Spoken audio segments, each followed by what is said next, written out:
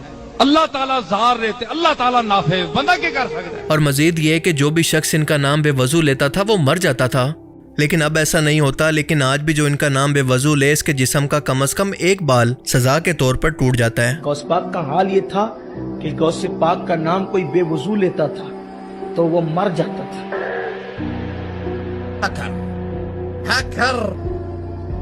غوث پاک کا نام کوئی بے وضو لیتا تھا تو ہمارے بزرگوں نے یہ بات صوفیہ نے کہی ہے. ممکن ہے آپ اس پہ اعتراض کریں جو بھی ہو, لیکن صوفیہ کہتے ہیں کہ بے وضو کا نام کوئی لے نہیں سکتا تھا, لیکن رسول پاک نے فرمایا عبد القادر میری امت پہ رحم کرو, لوگ اس طرح سے نقصان اٹھائیں. پر ٹھیک ہے کہ اب نہیں مرے گا. میں گالی نہیں دے سکتا.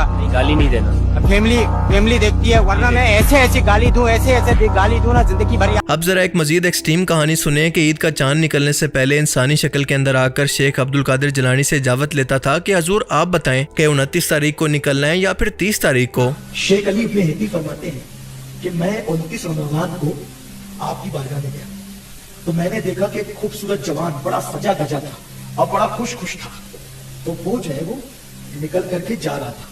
میں نے کہا حضرت اتنا خوبصورت ہے, کتنا سج دھج گیا ہے اور کتنا خوش ہے, کون تھا یہ؟ تو اس بات مسکرا کے کہتے ہیں وہ عید کا چاند تھا, وہ کوئی انسان نہیں تھا. وہ کون تھا؟ عید کا چاند تھا. اور مجھ سے اجازت لینے آیا تھا, حضرت 29 کو نکلنا ہے کہ 30 کو نکلنا ہے. اندازہ لگائیں کہ یہ اللہ کی شان کو جو کہ قرآن پاک کے اندر بیان ہوئی ہے اس کو اپنے پیر کے کھاتے کے اندر ڈال رہا ہے.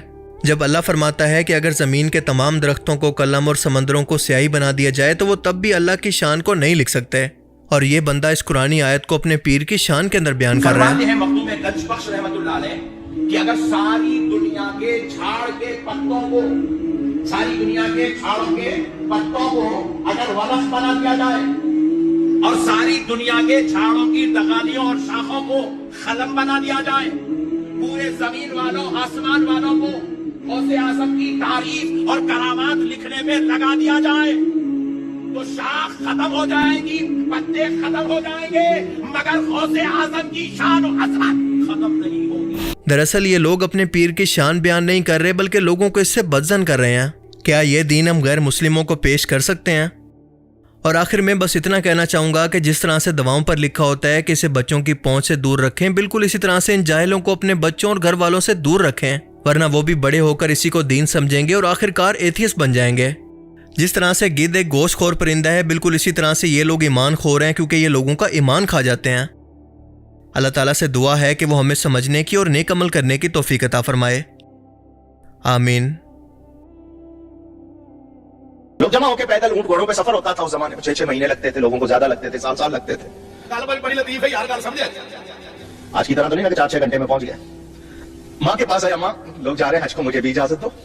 ماں نے کہا یہ تمہارے پڑھنے کی عمر ہے۔ فرماتے میری آنکھوں سے آنسو آنے لگ گئے، قافلہ نظر آ رہا تھا، پھر ان کی دھول میری آنکھیں آنسوؤں سے بھر گئی۔ فرماتے میں نے آنکھیں صاف کی تو میرے سامنے قافلہ یا اس کی دھول نہیں تھی، کعبہ میرے سامنے تھا۔ اللہ نے گویا کیا فرمایا، تو عبد القادر ہے، میں القادر۔ القادر کے معنی جو سب کچھ کر سکتا ہے، تو عبد القادر ہے، میں القادر ہوں۔ تو نے آنا چاہا، ماں نے آنے نہیں دیا، مگر تو پیارا ہے، تو نے خواہش کی ہے، میں القادر ہوں۔ تو کعبے نہیں آیا، میں کعبے کو تیرے پاس بھیج دیتا ہوں۔ فرماتے میں نے سارا منظر وہیں سے دیکھا، یہ اس وقت کی شان ہے، ابھی کم سن ہے، ابھی۔ پھر وہ وقت بھی آیا جب آپ غوثیت کے مقام پر فائز ہوئے، فرمایا کعبہ میرے حجرے کا طواف کرتا۔ ولایت میں شان کیا ہے، میرے آقا معراج پہ چلے، میرے حضور معراج پہ چلے، میرے سرکار معراج پہ چلے، آقا معراج پر چلے، کہاں پہنچے؟ سدرہ کے آگے۔ سدرہ کے آگے جب حضور گئے اور وہاں کسی کی روح جوان کی موجود ہے، حضور کعبہ قصیر میں جانا چاہتے ہیں، وہ جوان اپنی گردن پیش کرتا ہے، حضور قدم رکھ کر کے چلے جاتے ہیں اور اللہ سے پوچھتے اللہ یہ تھا کون؟ رب نے فرمایا حبیب یہ جو خوبصورت جوان جس کے کندھوں پہ پیر رکھ کر کے آپ اوپر کی بلندیوں پہ آئے ہیں، اس کا نام عبد القادر جیلانی ہے۔